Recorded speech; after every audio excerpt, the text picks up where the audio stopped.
अगर एक सिग्नल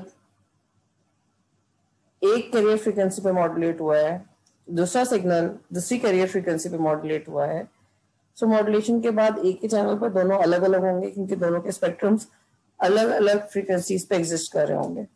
अभी तक हमने ये पढ़ा है। अगर दो सिग्नल्स हैं, लो पास सिग्नल्स हैं, बेस बैंड सिग्नल्स हैं, दोनों की फ्रीक्वेंसी बी हर्ट्ज है, या अगर ओमेगा के फॉर्म में देखा जाए तो 2 π हर्ट्ज है, और उनको हम सेम बैंडविड्थ पे मॉड्यूलेट कर दें। अभी तक हम क्या करें, दो अलग अलग, दो या तीन जितने भी सिग्नल्स हैं, लो बैंड सिग्नल्स हैं, जो कि लो फ्रीक्वेंसी सिग्नल्स हैं, लो बैंडविड्थ सिग्नल्स हैं, हम उनको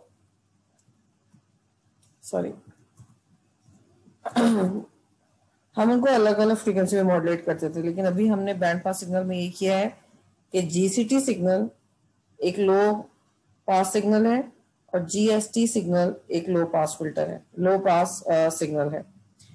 इन दोनों को हमने एफ नॉट फ्रीक्वेंसी के साथ मॉड्यूलेट किया है। एक के साथ कोसाइन मल्टीप्लाई किया है, एक के साथ साइन मल्टीप्लाई किया है, और आपको पता है कि दोनों में सिर्फ π/2 का डिफरेंस होता है, और दोनों के जो स्पेक्ट्रम बनते हैं मॉड्यूलेशन के बाद वो सेम बनते हैं, कोई फर्क नहीं आता। यानी यू कैन सी दिस, ये अभी जब साइन के साथ सिग्नल मल्टीप्लाई होता है तो भी सेम मैग्नीट्यूड होता है, सिर्फ स्पेक्ट्रम का जो फेज है वो शिफ्ट हुआ होता है। और कोसाइन के साथ जो मल्टीप्लाई होता है, जब भी मैग्नीट्यूड सेम होता है, कॉस और साइन के साथ मॉड्यूलेशन मैग्नीट्यूड में कोई फर्क नहीं आता, सिर्फ और सिर्फ फेज में फर्क आता है। कॉस में फेज 0 से पास हो रहा होता है और साइन में फेज शिफ्टेड होता है। एक स्पेक्ट्रम का फेज π/2 प्लस π/2 शिफ्टेड होता है, दूसरे स्पेक्ट्रम का फेज माइनस π/2 शिफ्टेड होता है। ये फर्क है साइन को साइन में, लेकिन सेम फ्रीक्वेंसी है दोनों की। तो इसी तरह अब हमने क्या किया, अभी तक हम ये कह रहे हैं कि मॉड्यूलेशन में हम सबको अलग अलग कैरियर्स देते हैं, अलग अलग ट्रांसमिशन होती है और इंटरफेरेंस नहीं होती। अब हम ये कह रहे हैं कि हम दोनों को एफ नॉट फ्रीक्वेंसी पे ट्रांसमिट करेंगे, सिर्फ फर्क होगा एक साइन के साथ होगा, एक कोसाइन के साथ। अगर हमने ये कॉन्सेप्ट या अगर हम ये एक्सपेरिमेंट करते हैं तो इसका रिजल्ट ये होता है कि क्योंकि दोनों के स्पेक्ट्रम सेम फ्रीक्वेंसी पे शिफ्ट होंगे, अभी मैंने आपको साइन और कोसाइन दिखाया था, दोनों के spectrum F not plus F not और माइनस एफ नॉट पे शिफ्ट होंगे फ्रीक्वेंसी डोमेन में, इसलिए द रिजल्टेंट सिग्नल, इन दोनों के जो रिजल्टेंट मॉड्यूलेटेड सिग्नल्स हैं वो आपस में ऐड हो जाएंगे। अभी तक ऐसा नहीं होता था क्योंकि हर एक की शिफ्टिंग अलग अलग फ्रीक्वेंसी पे हो रही थी, लेकिन ये दोनों क्योंकि एफ नॉट फ्रीक्वेंसी को ऑक्यूपाई कर रहे हैं, एक cos 2 π f0 एक sin 2 π f0 t के साथ, तो इसलिए इनके सिग्नल्स ऐड हो जाएंगे और इनमें एडिशन पॉसिबल हो जाएगी। अगर रिजल्टेंट सिग्नल टाइम डोमेन में is a sum of these two signals, so how will it look like in time domain? Time domain में कैसा लग रहा होगा और इसका स्पेक्ट्रम कैसे बनेगा, ये हमें सिर्फ एक आइडिया, एक कॉन्सेप्ट, क्योंकि हमें अगर ये सवाल किया जाता है कि भाई सेम फ्रीक्वेंसी पे हम अगर ट्रांसमिट कर देते हैं सिग्नल्स को, दो सिग्नल्स को, तो क्या होगा, ऑब्वियसली दे विल ऐड। ये हम पहले भी डिस्कस कर चुके हैं। अब यहाँ पे हम थोड़ी सी मैथमेटिक्स और एक विजुअली स्पेक्ट्रम के थ्रू भी हम चेक कर लेंगे इस चीज को, जो हम कहते हैं कि भाई इंटरफेरेंस हो जाएगी। रिजल्टेंट सिग्नल, इन दोनों का रिजल्टेंट सिग्नल अगर हम देखें तो रिजल्टेंट सिग्नल जो कि बैंड पास सिग्नल होगा। Why we are calling it band pass, हम इसको क्यों बैंड पास कह रहे हैं, क्योंकि इसमें दो सिग्नल्स ऐड हो गए हैं और जो हमें बैंड नजर आता है, ये जो है, अगर आपको बैंड पास सिग्नल्स के का जो फ्रीक्वेंसी अलाउ करने का जो बैंड है वो अगर आपको याद हो, लो पास, हाई पास, बैंड पास, तो बैंड पास के बैंड्स ऐसे ही बनते हैं, कुछ फ्रीक्वेंसी के बैंड्स अलाउ कर रहे होते हैं दोनों साइड पे, इसीलिए इसको बैंड पास सिग्नल कहा जा रहा है। बैंड पास सिग्नल को अगर हमको थोड़ा इसको हमने मैथमेटिकली तो समय एक्सप्रेस कर दिया है, लेकिन वैसे जनरली कोई भी दो सिग्नल्स जो कि सेम फ्रीक्वेंसी पे मॉड्यूलेट होंगे, उनका signal, resultant signal will be basically ET, amplitude उसका बराबर होगा ET, फंक्शन ऑफ टाइम होगा, और साथ में cos 2 π f0 t psi t आ जाएगा। ये जनरल एक्सप्रेशन होता है बैंड पास सिग्नल के लिए। इसका एम्पलीट्यूड भी वेरी कर रहा होगा और इसमें कोसाइन होगा, और साथ में एक फेज भी लीडिंग होगा, लैग नहीं कर रहा होगा, यानी एक लीडिंग फेज भी है साथ में, और साथ में एम्पलीट्यूड भी जो कि फंक्शन ऑफ टाइम जो चेंज हो रहा है, कांस्टेंट नहीं है एम्पलीट्यूड इसका, इट्स चेंजिंग विद टाइम, सही, वेरिंग फंक्शन एम्पलीट्यूड है इसका। So what is equal to E T, E T what is E T equal to, E T की खुद किसके बराबर है, ई ऑफ टी यानी फंक्शन ऑफ टाइम में किसके बराबर है, is basically the sum square of two signals, square करना है और उनको सम करके उनका स्क्वायर रूट लेना है, मैग्नीट्यूड लेना है। तो जो दो सिग्नल्स जो हमने सेम फ्रीक्वेंसी पे ट्रांसमिट किया उनका मैग्नीट्यूड ई ऑफ टी के बराबर है, और जो एंगल है ये जो साइड टी है ये basically it's a tan inverse of the two signal, एक सिग्नल को जीएसटी को ऊपर रखा है, जीसीटी को हमने नीचे रखा है। सही है, जीसीटी को हमने नीचे इसलिए रखा है क्योंकि वो यहाँ पे एज एन साइन के साथ थोड़ा सा यहाँ पे कर सका मसला हो रहा है, साइन के साथ मल्टीप्लाई हो रहा है, और साइन के साथ जो चीज मल्टीप्लाई होती है उसे हम बेसिकली एक मिनट, साइन के साथ मल्टीप्लाई हो रहा है, एक कॉस के साथ मल्टीप्लाई हो रहा है, और जो साइन वाला पार्ट है जिसको हमेशा साइन के साथ मल्टीप्लाई किया जाएगा उसको इमेजिनरी और रियल वाला तो यहाँ पे कॉन्सेप्ट अप्लाई नहीं हो रहा है, क्योंकि मैं ये देख रही थी बेसिकली इस कॉन्सेप्ट को जो भी साइन के साथ मल्टीप्लाई होगा वो हमेशा डिनोमिनेटर में आएगा, और जो कॉस के साथ मल्टीप्लाई होगा वो न्यूमरेटर में आएगा। इसकी थोड़ी सी मैथ्स करके देखनी पड़ेगी कि इमेजिनरी पार्ट कौन सा बनेगा, लेकिन डायरेक्टली इन्होंने यहाँ पे पुट करके एंगल निकाला हुआ -10 करके, 10 इनवर्स करके। तो मैग्नीट्यूड इसके बराबर है, फेज -10 इनवर्स, दोनों सिग्नल्स जीएसटी ऊपर रखेंगे जो कि कॉस के साथ मॉड्यूलेट हुआ है, और जीसीटी हम नीचे रखेंगे डिनोमिनेटर में जो कि साइन के साथ मल्टीप्लाई हुआ है। अब अगर जो इन दोनों का सम है, अगर ये जो जीबीटी सिग्नल है, जो बैंड पास सिग्नल है, जो इन दोनों का सम है जीएसटी और जीसीटी का, अगर हम उसका टाइम डोमेन में सिग्नल देखेंगे तो सिग्नल उसका बिल्कुल वैसे ही जैसे कि आमतौर पे आपको कोसाइन जो मॉड्यूलेशन हो जाती है तो हमें दिख रहा होता है। इसका एम्पलीट्यूड किसके बराबर होगा, इसका जो भी सिग्नल टाइम डोमेन में सिग्नल नजर आ रहा है ई ऑफ टी एम्पलीट्यूड बराबर होगा दोनों सिग्नल्स के सम स्क्वायर का सम, और स्क्वायर रूट मैग्नीट्यूड के बराबर होगा, इन दोनों के सम के मैग्नीट्यूड के बराबर होगा। सही है, सो ये एक कॉन्सेप्ट है इसमें जो कि बैंड पास सिग्नल में दिया गया है। और अगर हम फ्रीक्वेंसी डोमेन में इसको देखेंगे तो क्योंकि दोनों साइन और कोसाइन के साथ मल्टीप्लाई हुए हैं लेकिन दोनों की फ्रीक्वेंसी सेम है, मॉड्यूलेशन फ्रीक्वेंसी सेम है, इसलिए रिजल्टेंट सिग्नल की फ्रीक्वेंसी भी f0 होगी, यानी जो रिजल्टेंट सिग्नल है GBT, इसका अगर हम स्पेक्ट्रम देखेंगे तो इसका स्पेक्ट्रम बेसिकली जैसे आम मॉड्यूलेशन सिग्नल्स का बनता है वैसा ही बन रहा होगा, f0 उसकी फ्रीक्वेंसी होगी क्योंकि दोनों की फ्रीक्वेंसी सेम है, बैंडविड्थ भी उसकी 2 भी होगी जो कि आमतौर पर मॉड्यूलेटेड सिग्नल्स की बैंडविड्थ होती है, और ये मैग्नीट्यूड हमने दिखा दिया। फेज भी होगा, एक का फेज जो होगा वो पॉजिटिव में होगा और एक का फेज नेगेटिव होगा जो कि साइन और कॉस के साथ होता है। सही है, सो एक का मैग्नीट्यूड लीड कर रहा होगा और एक का लैग कर रहा होगा। So we will have 2 phases. ये कब हो रहा है, जब हम दो सिग्नल्स को सेम फ्रीक्वेंसी के ऊपर मॉड्यूलेट कर रहे हैं।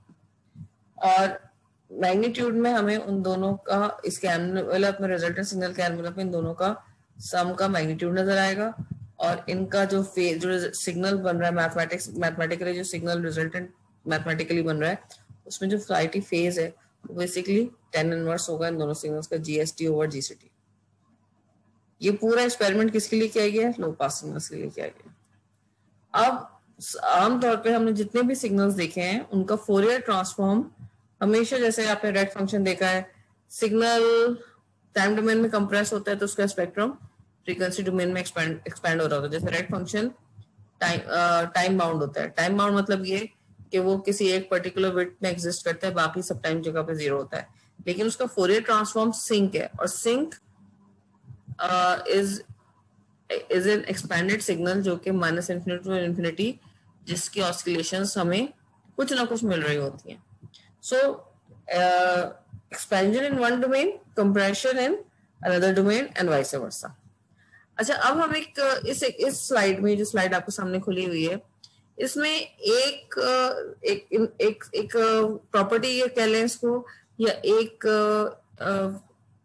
थ्योरम कह लें, या इसको कह लें कि जो एक प्रूफ है उसको डिस्कस किया गया है कि इम्पल्स ट्रेन, टाइम डोमेन में अगर इम्पल्स ट्रेन है जो कि बेसिकली इम्पल्स ट्रेन में क्यों कह रही हूँ, पल्स ट्रेन की नहीं कह रही मैं, इसको इम्पल्स ट्रेन कह रही हूँ क्योंकि इम्पल्सिस का से मिलके बनी है और हर दो इम्पल्स के बीच में टी नॉट यानी टाइम पीरियड टी नॉट का डिफरेंस है।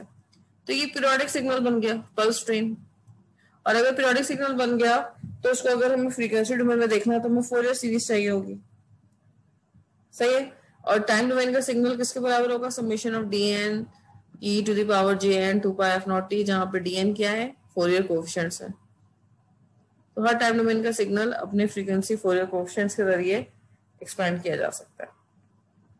लेकिन ये फिर हमने क्या किया है, डीएन हमने इसका जो फोरियर ट्रांसफॉर्म निकाला है जीटी का, ये जीटी है पल्स ट्रेन, इसका जब हमने फोरियर ट्रांसफॉर्म निकाला है, एक मिनट, जब हमने इसका फोरियर ट्रांसफॉर्म निकाला है यहाँ पे जीटी टाइम डोमेन में और सिग्नल्स का हमने फोरियर ट्रांसफॉर्म निकालना है, तो ये जो पूरी टर्म है जीटी जिसके बराबर है उसका हम फोरियर ट्रांसफॉर्म ले लेंगे। जीटी का डायरेक्ट नहीं लेंगे, जीटी के अंदर जो पूरा फंक्शन लिखा हुआ होता है हम इसका फोरियर ट्रांसफॉर्म ले लेंगे। जब इसका फोरियर ट्रांसफॉर्म लेंगे तो हमें पता है कि बेसिकली हमें किसका फोरियर ट्रांसफॉर्म, ये जो पूरी टर्म्स है इनका फोरियर ट्रांसफॉर्म लेना है और वी विल फाइंड आउट, हम ये देखेंगे इसमें प्रॉपर्टी में बताया गया है कि ये टाइम डोमेन का वाहिद सिग्नल है जिसका जब फोरियर ट्रांसफॉर्म लिया जाता है तो फोरियर ट्रांसफॉर्म भी पल्स ट्रेन ही आती है। इन्होंने इसको डिराइव नहीं किया है, इस फंक्शन पे इस जगह पे फोरियर ट्रांसफॉर्म एफ की प्रॉपर्टी दिखाई है और नेक्स्ट स्टेप के अंदर इन्होंने दिखाया है कि समेशन साइन तो एज इट इज एग्जिस्ट कर रही है, डीएन बाहर आ गया है और फोरियर ट्रांसफॉर्म किस पे अप्लाई हो गया है, एक्सपोनेंट पे अप्लाई हो गया। जब एक्सपोनेंट के ऊपर फोरियर ट्रांसफॉर्म अप्लाई होगा तो जब भी फोरियर ट्रांसफॉर्म लेते हैं हम एक्सपोनेंट का यानी फेज का फोरियर ट्रांसफॉर्म लेते हैं, e⁻ n2π/f0t का फोरियर ट्रांसफॉर्म लेते हैं तो फ्रीक्वेंसी डोमेन में हमें क्या मिल जाती है, पल्सेस मिल जाती हैं और वो शिफ्टेड पल्सेस होती हैं n/f0 के ऊपर, n/f0 के ऊपर। अगर हम 1 का फोरियर ट्रांसफॉर्म लेंगे तो हमें यूनिट इम्पल्स डेल्टा एफ मिलेगी। अगर हम एक्सपोनेंट e⁻jn 2π/f0t का फोरियर ट्रांसफॉर्म लेंगे तो हमें शिफ्टेड इम्पल्सेस मिलेंगी। तो डीएन बाहर आ गया, समेशन साइन बाहर आ गया और जब हमने एक्सपोनेंट का फोरियर ट्रांसफॉर्म लिया तो हमें शिफ्टेड इम्पल्सेस मिले, क्योंकि एन भी है साथ में तो शिफ्टेड इम्पल्सेस में nf0 भी आएगा। तो एक ये पल्स ट्रेन एक वाहिद सिग्नल है जिसका फोरियर ट्रांसफॉर्म भी शिफ्टेड पल्सेस ही होती हैं, पल्सेस ही होती हैं। टाइम डोमेन में ये इम्पल्सेस का difference time difference T not के बराबर होता है, टाइम पीरियड के बराबर होता है और फ्रीक्वेंसी डोमेन में इनका जो डिफरेंस होता है वो एफ फ्रीक्वेंसी f0 फिर दोबारा f0 फिर, यानी हर दो पल्सेस के दरमियान में f0 का डिफरेंस आ रहा होता है। ठीक है, तो यहाँ तक आई थिंक मेरे आपको इस बात समझ में आई होगी कि फोरियर ट्रांसफॉर्म लिया है और इम्पल्सेस की ट्रेन का फोरियर ट्रांसफॉर्म भी इम्पल्स ट्रेन ही होती है। ये एक तरह से एक प्रूफ इन्होंने दिखाया है। और ये जितनी फ्रीक्वेंसी डोमेन में शिफ्टेड इम्पल्सेस होंगी इन सब का अलग अलग कोएफिशिएंट होगा, फोरियर कोएफिशिएंट dn। तो अगर फर्स्ट एफ एन की जगह 1 वैल्यू आ गई है तो यहाँ पे भी 1 वैल्यू आ जाएगी, तो फोरियर कोएफिशिएंट यानी इसका कोएफिशिएंट हो जाएगा d1 और शिफ्टेड इम्पल्स हो जाएगी f-f0 यानी यहाँ पर आ जाएगी इम्पल्स। जब n की वैल्यू 0 होगी तो d0 यानी पहला कोएफिशिएंट d0 हो गया और क्योंकि यहाँ भी n 0 हो गया तो डेल्टा f यानी हमें पहली इम्पल्स मिल जाएगी 0 पे और उसका कोएफिशिएंट होगा d0। फिर 1 पर हमें शिफ्टेड इम्पल्स मिलेगी f0 पे, 2 पर हमें शिफ्टेड इम्पल्स मिलेगी 2f0 पे और उसका हर 1 वाला जो f0 1 से जो हमें मिली है इम्पल्स उसका कोएफिशिएंट d1 होगा और 2f0 पे जो हमें इम्पल्स मिली है उसका कोएफिशिएंट d2 होगा and same goes for minus frequencies also. तो इस तरह से impulse train in time domain, impulse train in frequency domain. यहाँ पे कौन सी प्रॉपर्टी लगी है, टाइम डोमेन में जब एक्सपोनेंट होता है तो फ्रीक्वेंसी डोमेन में फ्रीक्वेंसी शिफ्टिंग होती है। ये प्रॉपर्टी पिछले स्लाइड्स में डिस्कस हुई है। तो इन सारी स्लाइड्स में कोई ना कोई प्रॉपर्टी डिस्कस हो रही है विच शोज के कम्युनिकेशन में, स्पेक्ट्रम को अंडरस्टैंड करने में आपको प्रॉपर्टीज की कितनी जरूरत पड़ेगी और पड़ती है, instead of calculating the Fourier direct Fourier transforms. इसमें भी यही चीज शो की गई है। सो अगर हम पहला वो निकालना चाहते हैं, वैल्यूज निकालना चाहते हैं कि जो टाइम डोमेन में अगर इम्पल्स बराबर है दिस पर्टिकुलर, अगर हम dn की वैल्यू 1/t0 ले लें, यानी जो भी ये वैल्यूज आ रही हैं जो हमने ये पिछले स्लाइड में देखा है, dn की वैल्यूज अगर हम 1 यहाँ पे t0 रख दें, तो ये पूरा जो gt सिग्नल है ये इसमें सिर्फ चेंज ये आएगा कि यहाँ पर dn की जगह 1/t0 आ जाएगा, ठीक है। और जो फ्रीक्वेंसी डोमेन में भी सिग्नल है उसकी जगह भी क्या आ जाएगा, 1/t0, कांस्टेंट वैल्यू आ जाएगी। तो सबकी फ्रीक्वेंसी, सबका कोएफिशिएंट क्या हो जाएगा, कांस्टेंट हो जाएगा 1/t0, क्योंकि dn की वैल्यू फिक्स हो गई है।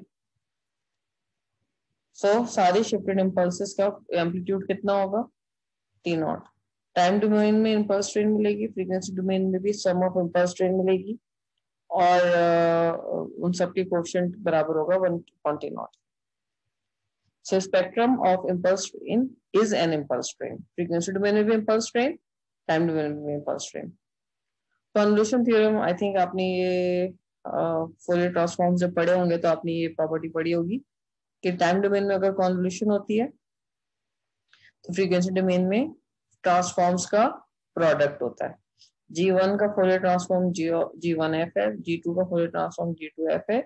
इन दोनों की कॉन्वोल्यूशन G1 G2 की टाइम डोमेन में अगर हो रही है तो फ्रीक्वेंसी डोमेन में इनके ट्रांसफॉर्म्स का प्रोडक्ट होगा। ये है टाइम कॉन्वोल्यूशन।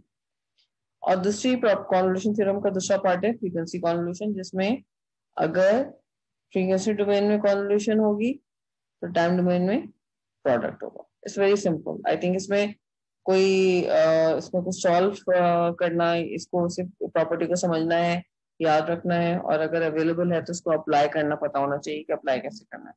आमतौर पे हम क्या करते हैं, हमें पता होता है कि एलटीओ सिस्टम्स में आउटपुट हमेशा कॉन्वोल्यूशन से आता है, yt is equal to xt convolution ht। तो हम फ्रीक्वेंसी स्पेक्ट्रम एनालिसिस के लिए, सिस्टम का एनालिसिस के लिए हम ये प्रॉपर्टी इस्तेमाल करते हैं। टाइम डोमेन में कॉन्वोल्यूशन हो रही होती है, फ्रीक्वेंसी डोमेन में स्पेक्ट्रम में दोनों सिग्नल्स मल्टीप्लाई हो रहे होते हैं। तो ज्यादातर कॉन्वोल्यूशन थ्योरम इसके लिए इस्तेमाल होता है। अभी इन्होंने प्रूफ दिया हुआ है। I think at this time we don't need to do the proof, property is enough for us. और क्योंकि सारा का सारा फोरियर ट्रांसफॉर्म्स G1, अगर आपको कुछ रिकॉल करना, G1 टॉ G2 t माइनस टॉ जो कॉन्वोल्यूशन के अंदर होता है, उसको अप्लाई किया इंटीग्रल्स को, फिर इंटीग्रल्स को एक इंटीग्रल सिग्नल का है। सो शिफ्टिंग अगेन, ये सारा का सारा जो प्रॉपर्टी, जो कॉन्वोल्यूशन थ्योरम है, इसमें भी शिफ्टिंग प्रॉपर्टीज ही अप्लाई हुई हैं, ये डायरेक्टली सॉल्व नहीं हुए हैं Fourier transforms. So I can not emphasise enough, मैं इस चीज पे बार बार एम्फेसाइज क्लास में भी करती हूँ और वीडियो में भी करती हूँ कि आपको जो जितने भी इंटीग्रल्स हैं वो आपको प्रॉपर्टीज से सॉल्व करने हैं, आपको डायरेक्ट इंटीग्रल्स नहीं करने हैं। जितने भी क्वेश्चंस कम्युनिकेशन से रिलेटेड है, ठीक है, आपको फोरियर ट्रांसफॉर्म पता होना चाहिए, इंटीग्रेशन का कॉन्सेप्ट पता होना चाहिए, लेकिन प्रॉपर्टीज हर जगह पर प्रॉपर्टीज के थ्रू ही फाइनल रिजल्ट्स मिल रहे हैं। तो यहाँ पे भी कॉन्वोल्यूशन थ्योरम में भी टाइम शिफ्टिंग प्रॉपर्टी इस्तेमाल की गई है। So we need to know the theorem only. अगर कोई इंटरेस्टेड हो तो उसका प्रूफ देख सकता है, otherwise we don't need to get into the proof. तो अगर दो सिग्नल्स हैं जो कन्वॉल्व हो रहे हैं, एक का बैंडविड्थ है G1t की B1 और G2t की B2, तो जब कॉन्वोल्यूशन हो जाएगा या उनका प्रोडक्ट होगा तो प्रोडक्ट ऑफ दो सिग्नल्स में इनकी बैंडविड्थ ऐड हो जाएंगी। अगर सिग्नल G2t हो गया, यानी G1t के साथ ही कन्वॉल्व हो गया या मल्टीप्लाई हो गया सिग्नल, तो कन्वॉल्व तो नहीं, लेकिन प्रोडक्ट की बात हो रही है तो हम कॉन्वोल्यूशन को रहने देते हैं यहाँ पे। अगर सिग्नल्स फ्रीक्वेंसी डोमेन में या टाइम डोमेन के अंदर, सॉरी, अगर स्क्वायरिंग हो रही है तो ये जो पावर होती है ये आगे आ जाती है 2b। अगर क्यूब वर्क कर रहे हैं हम G3t, तो यहाँ पे हो जाएगा 3b। तो G_n_t वैल्यू जाएगी nb। सो जितने सिग्नल आपस में मल्टीप्लाई होते हैं, क्योंकि G2t का मतलब भी यही है ना, gt अपने आप से मल्टीप्लाई हो रहा है। तो जितने टाइम्स हम मल्टीप्लाई करते हैं और जो जो सिग्नल मल्टीप्लाई हो रहे हैं उन सबकी बैंडविड्थ आपस में सम हो जाती है। अगर सिग्नल अपने आप से मल्टीप्लाई हो रहा है तो फिर 2 भी हो जाएगी, b प्लस बी 2 भी हो जाएगी, और अगर n टाइम्स मल्टीप्लाई हो रहा है तो n भी हो जाएगी। ठीक है, सो ये कॉन्वोल्यूशन थ्योरम है। इसी तरह से कॉन्वोल्यूशन प्रॉपर्टी को इन्होंने पूरा सॉल्व करके बताया है, और इसमें भी इन्होंने प्रॉपर्टी लगाई है, लेकिन क्योंकि आपको प्रॉपर्टी का टेबल गिवन होगा तो you should know the time convolution. अगर आपको टाइम कॉन्वोल्यूशन की प्रॉपर्टी पता है, यानी टाइम डोमेन के अंदर अगर कॉन्वोल्यूशन हो रही है और फ्रीक्वेंसी डोमेन के अंदर अगर दो सिग्नल्स उनके फोरियर ट्रांसफॉर्म मल्टीप्लाई हो रहे हैं, तो हम इसको फाइनली और डिराइव करके देख सकते हैं, और इस फॉर्म में हम इसको निकाल सकते हैं, G of F upon J two pi F अब plus 1/2 G at G is at F is equal to 0, G 0 की एफ इज इक्वल टू 0 पे जी की वैल्यू डेल्टा है। तो ये जो कॉन्वोल्यूशन प्रॉपर्टी है जिसमें दो टाइम डोमेन में कॉन्वोल्यूशन हो रही होती है, फ्रीक्वेंसी डोमेन में प्रोडक्ट हो रहा होता है, इसको सॉल्व करके ये फाइंड आउट ये इस टर्म के अंदर हम लेकर आ सकते हैं। ठीक है, अच्छा जब कॉन्वोल्यूशन हो रही है तो जीटी किसके साथ कॉन्वॉल्व हो रहा है ये भी आप देख लें। यहाँ पे जिसके साथ कॉन्वॉल्व होगा फिर उसी लिहाज से इसका आंसर आएगा ना। यहाँ पे कॉन्वॉल्व हो रहा है यूटी यूनिट स्टेप फंक्शन के साथ। अगर आप किसी सिग्नल को कॉन्वॉल्व करेंगे यूनिट स्टेप फंक्शन के साथ, this is what you will get. So ये एक सिंपल एक रिजल्ट आया है हमारे पास, और इसमें अगेन इसमें कोई ऐसा आपको इसको समझना नहीं है, जहां जहां समझना है वो वहां पे बार बार आपको प्रॉपर्टीज के बारे में एम्फेसाइज कर रही हूँ। इसमें आपको सिर्फ ये देखना है कॉन्वोल्यूशन हुई है और फ्रीक्वेंसी डोमेन में प्रोडक्ट है, और प्रोडक्ट की बेसिस पे ये रिजल्ट आ गया। एक सिग्नल जीटी है, एक सिग्नल यूटी है, तो ये रिजल्ट सब पे अप्लाई नहीं होगा, सिर्फ यूटी के लिए ये रिजल्ट है। अब हमने क्या देखा है कि जब टाइम डोमेन में ट्रायंगुलर फंक्शन होता है तो फ्रीक्वेंसी डोमेन में हमें सिंक स्क्वायर मिलता है। ये हमने जब शुरू में प्रॉपर्टी सीखी थी, रेक्ट फंक्शन के लिए सिंक फंक्शन फ्रीक्वेंसी डोमेन में, और ट्रायंगुलर फंक्शन के लिए सिंक स्क्वायर फंक्शन हमें फ्रीक्वेंसी डोमेन में मिल रहा होता है। सो अगर हम ये देखना चाहते हैं कि भाई ये प्रॉपर्टी डायरेक्टली क्योंकि फोरियर ट्रांसफॉर्म मेंशन है, वहां पे कोई उन्होंने सॉल्व नहीं किया है, तो इस स्लाइड में इन्होंने प्रॉपर्टीज यूज करके ये शो किया है कि ट्रायंगुलर फंक्शन का फोरियर ट्रांसफॉर्म सिंक स्क्वायर क्यों होता है। अब आप ही कहेंगे कि हमें करने की क्या जरूरत है, ये पहला क्वेश्चन होगा आपका कि why do we have to do this, अगर ये डायरेक्टली फोरियर ट्रांसफॉर्म दिया हुआ है। We are doing it and we are doing it as an example because again इस एग्जाम्पल में प्रॉपर्टीज अप्लाई हुई हैं, और देखें आप जितनी प्रॉपर्टीज की प्रैक्टिस करेंगे ना उतना ही अच्छा आप क्वेश्चन सॉल्व कर सकेंगे। जितना आप प्रॉपर्टी 3 या 4 प्रॉपर्टीज हैं, फेज शिफ्ट, टाइम शिफ्ट, अगर आप इसको बार बार कुछ क्वेश्चन में इनको अप्लाई होते हुए देखेंगे तो अगली दफा शायद अगर कोई क्वेश्चन आपको सामने आता है तो आपको फौरन अंदाजा हो जाएगा कि इसमें टाइम डोमेन में अगर ये हो रहा है तो फ्रीक्वेंसी डोमेन में क्या होगा। सही है।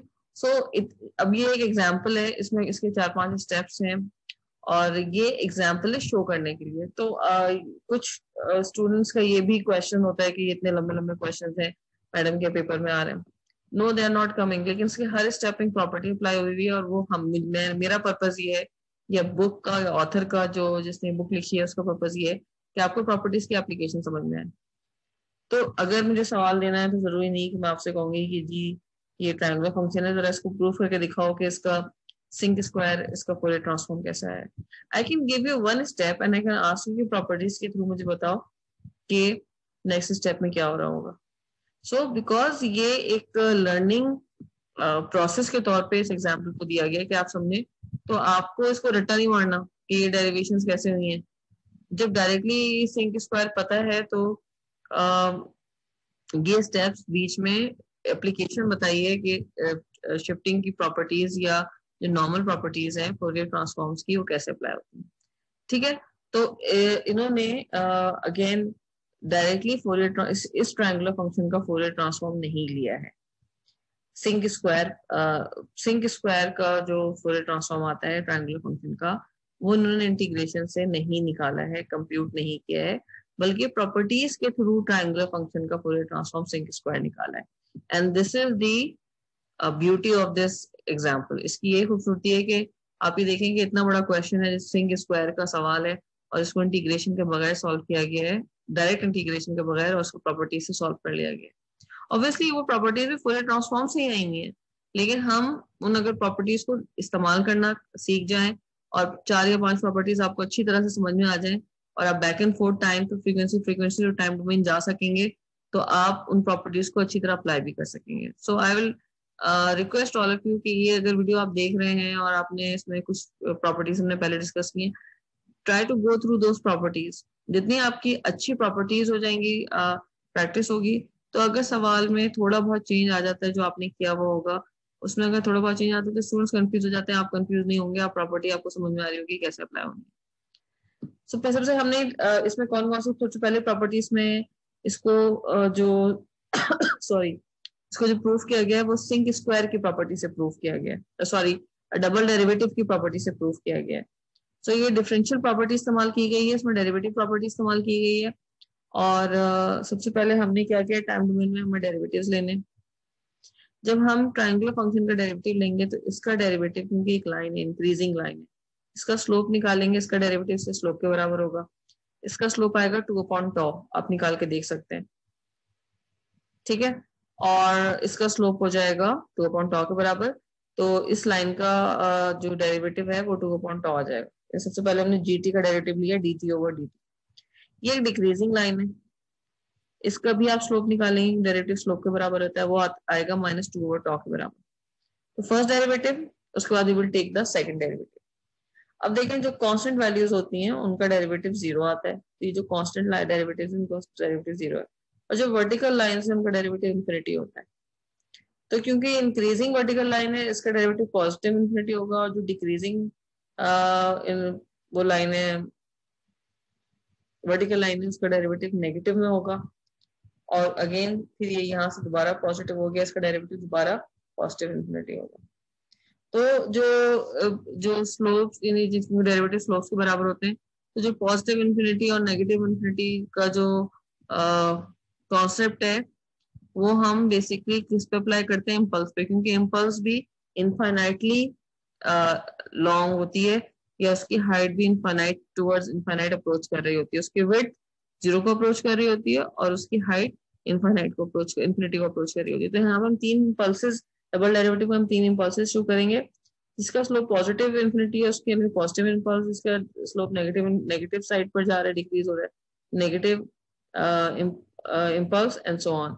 और इनके एम्पलीट्यूड्स बराबर होंगे, बेसिकली जो यहाँ पे आपको नजर आ रहा है ना, जो ये 0 से इंक्रीज करके 2/τ आ गया है, तो हम इसके 2/τ ही इसका एम्पलीट्यूड लिख देंगे, और इसका एम्पलीट्यूड बेसिकली 4/τ हो रहा है, लेकिन क्योंकि डिक्रीमेंट है तो हम यहाँ पे -4/τ लिख देंगे। बट वी ऑल नो कि इसका जो हाइट है वो इन्फिनिटी की तरफ जा रही है, तो स्लोप इन्फिनिटी है, लेकिन हम उसको जो स्लोप ले रहे होते हैं तो उसका स्लोप, तो हमने ये इन्फिनिटी एरो बना के दिखा दिया है, लेकिन ये जो इसने हाइट कवर की है यहाँ से यहाँ तक, उसको भी हम अकोमोडेट कर लेंगे 2/τ -4/τ, और फिर दोबारा 2/τ में, क्योंकि दोबारा से नेगेटिव से पॉजिटिव की तरफ गई है, और ये जो विड्थ, जो हाइट है, ये तो -2/τ है, लेकिन क्योंकि हम नेगेटिव से पॉजिटिव की तरफ जा रहे हैं तो +2/τ की पल्स बनेगी।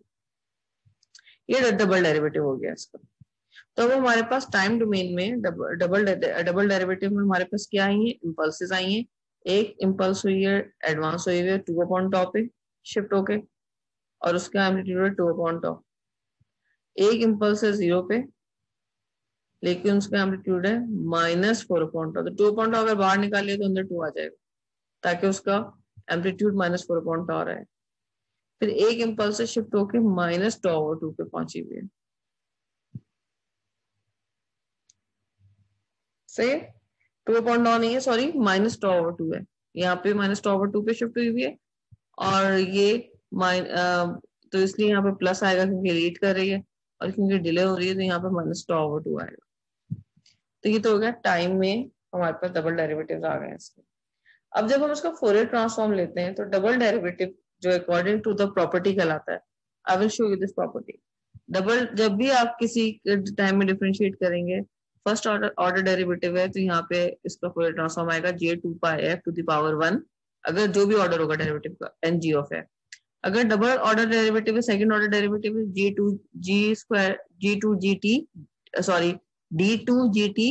टू स्क्वायर, अगर सेकंड ऑर्डर सेकंड है तो यहाँ पे j2πf की पावर 2 हो जाएगी g ऑफ f। तो हम डबल डेरिवेटिव तक हमने लिया है, तो फोरियर ट्रांसफॉर्म में क्या मिलना चाहिए, j2πf की power 2 g of f। So j2πf की पावर 2 एक मिल गया और g ऑफ f मिलना चाहिए। g ऑफ f, क्योंकि j का स्क्वायर अगर आप लेंगे तो -1 होता है, तो माइनस बाहर आ जाएगा। ये तो फॉर्मूला कह रहा है, ये तो फॉर्मूला कह रहा है।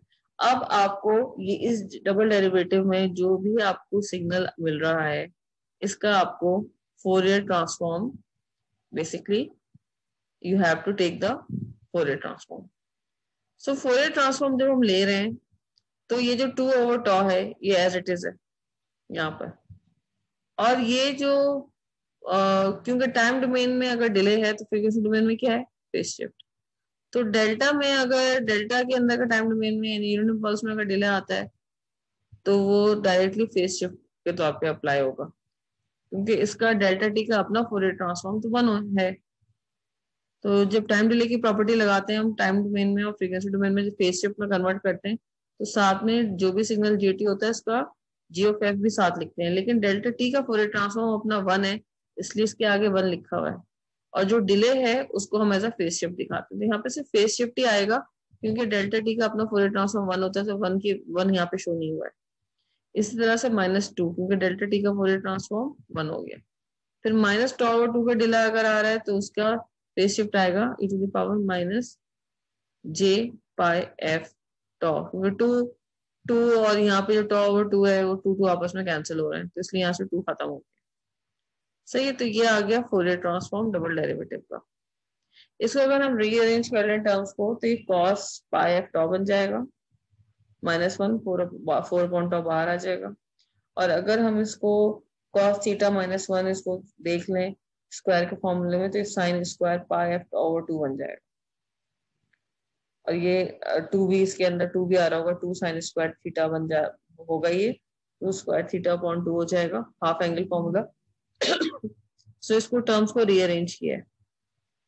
अब देखें अगर sin स्क्वायर ये बन गया πf τ/2, तो मुझे इसके सिंक स्क्वायर बनाना है ना, तो जो भी एंगल अंदर दिया हुआ नीचे भी उसी एंगल का स्क्वायर होना चाहिए, क्योंकि ऊपर तो sin स्क्वायर आ गया, नीचे भी थीटा, जो भी थीटा यहाँ पे दिया हुआ उसका स्क्वायर होना चाहिए, जब भी सिंक स्क्वायर बनेगा। अच्छा, अभी जो हमने j2πf का स्क्वायर g ऑफ f लिया है, तो ये जो फोरियर ट्रांसफॉर्म हमने लिया यहाँ पे, ये जो पूरा हमने ट्रांसफॉर्म लिया, जो भी हमें टाइम डोमेन का सिग्नल दिया हुआ था, ये पूरा हमने इसका ट्रांसफॉर्म ले लिया। ठीक है, इस टर्म का ट्रांसफॉर्म, ये जो पूरी टर्म्स थी इनका ट्रांसफॉर्म ये आ गया 2/τ, ये भी पूरा सॉल्व होके -8/τ sin स्क्वायर। लेकिन ये खुद डेरिवेटिव किसके बराबर था, ये खुद डेरिवेटिव बराबर था j2πf का whole square g of f, और जब इसको सॉल्व करो तो -2πf का whole square g of f। तो इसकी जो राइट साइड है, इस इक्वेशन की जो टाइम डोमेन का सिग्नल आया डबल डेरिवेटिव, इसका राइट साइड फोरियर ट्रांसफॉर्म ये आ गया, और d स्क्वायर dt स्क्वायर का फोरियर ट्रांसफॉर्म ये आ गया।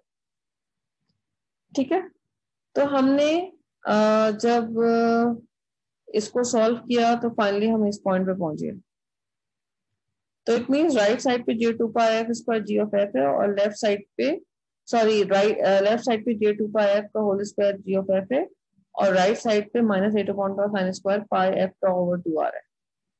तो क्योंकि हमें सिर्फ फोरियर ट्रांसफॉर्म चाहिए g ऑफ f, क्योंकि gt ये है सिग्नल और उसको हमें g ऑफ f चाहिए, हम तो डबल डेरिवेटिव की प्रॉपर्टी लेके चल रहे हैं और उससे हमें j2πf का whole square g of f मिला, लेकिन हमें सिर्फ g ऑफ f चाहिए। तो हम j2πf को कहाँ ले जाके डिवाइड कर देंगे, यहाँ ले जाके डिवाइड कर देंगे।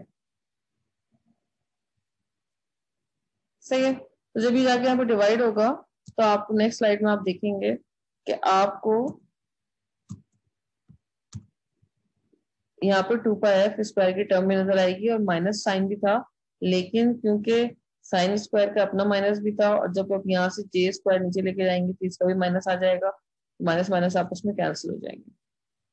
फाइनली ये पाई का स्क्वायर, एफ का स्क्वायर, ये सारी की सारी टर्म्स कहाँ यूज हो जाएंगी, सिंक स्क्वायर बनाने में, क्योंकि ऊपर साइन थीटा दिया हुआ है और साइन स्क्वायर थीटा तो है हमारे पास, लेकिन नीचे भी थीटा का स्क्वायर चाहिए हमें। तो हम पाई एफ टॉ इसी तरह से स्क्वायर फॉर्म में ले आएंगे, और पाई एफ टॉ जब हम स्क्वायर फॉर्म में ले आएंगे तो सिंक स्क्वायर का फॉर्मूला कंप्लीट हो जाएगा। इन टर्म्स को रीअरेंज किया है, इन टर्म्स को पाई स्क्वायर एफ स्क्वायर टॉ स्क्वायर अपॉन 2 स्क्वायर, यानी पूरे स्क्वायर की टर्म हमने नीचे लेकर आए, और जो इसमें जो बच गया थी टर्म्स फिर वो हमने बाहर छोड़ दिए, क्योंकि हमें टॉ स्क्वायर चाहिए था। तो टॉ स्क्वायर अगर आप यहाँ पे अंदर लेंगे तो एक टॉ आपको ऊपर भी लेकर लिखना पड़ेगा बैलेंस करने के लिए, मुझे टॉ स्क्वायर चाहिए, टॉ से मल्टीप्लाई डिवाइड करना पड़ेगा, तो एक टॉ स्क्वायर यहाँ इस्तेमाल हो जाएगा और एक टॉ बाहर रह जाएगा। ठीक है, F square as it is यहाँ पे इस्तेमाल हो जाएगा, pi square as it is फॉर्मूले में इस्तेमाल हो जाएगा, साथ में 2 का स्क्वायर, यानी हमें 4 भी चाहिए, लेकिन वो डिवाइडेड में चाहिए हमें। अगर हमें डिवाइडेड में चाहिए तो बेसिकली बाहर, क्योंकि नीचे डिवाइड में 4 चाहिए हमें, तो बाहर हमारे पास उसी लिहाज से मल्टीप्लाई बाय 4 भी होना चाहिए, तो हम मल्टीप्लाई बाय 4 भी कर देंगे। इस तरह से टॉ से मल्टीप्लाई डिवाइड किया, इससे यहाँ पे अगर डिवीजन में 2 चाहिए 4 चाहिए आपको, 2 का स्क्वायर है, बाहर भी आपको 4 ही चाहिए होगा, तो यहाँ पे 4 आ जाएगा, यहाँ पे 2 का स्क्वायर आ जाएगा, एक 8 ऊपर आ जाएगा, ये सब आपस में कैंसिल होकर 2 दे देंगे आपको, तो you got the sinc square formula. ये है जो कि हमें डायरेक्टली दिया हुआ था, ट्रायंगल के फंक्शन से हमने डायरेक्टली हमें फोरियर ट्रांसफॉर्म दिया हुआ था, लेकिन यहाँ पे प्रॉपर्टीज अप्लाई की, कौन कौन सी प्रॉपर्टीज अप्लाई हुई है, टाइम डिफरेंशिएशन प्रॉपर्टी अप्लाई हुई है, टाइम शिफ्टिंग प्रॉपर्टी अप्लाई हुई है, और इन दोनों को यूज करके हमने प्रूफ कर दिया है कि ट्रायंगुलर फंक्शन का फोरियर ट्रांसफॉर्म सिंक स्क्वायर के फॉर्म में आता है। So you will be given इंशाल्लाह दिस टेबल, और ये टेबल 3.2 है, इसमें superposition, duality, time scaling, time shifting, frequency shifting, time convolution, time differentiation, ये सारे फॉर्मूले आपको गिवन होंगे, प्रोवाइडेड आपके कॉन्सेप्ट क्लियर है तो इंशाल्लाह आपको सवाल में कोई प्रॉब्लम नहीं होगा। And I will request all of you to go through all the examples, because they are not only examples, but each and every example is basically discussing some properties. तो जितनी प्रैक्टिस करनी है आपको, आप in example से भी बहुत अच्छी प्रैक्टिस कर सकते हैं अगर आप उनको समझ के कर लें। तो thank you for your time.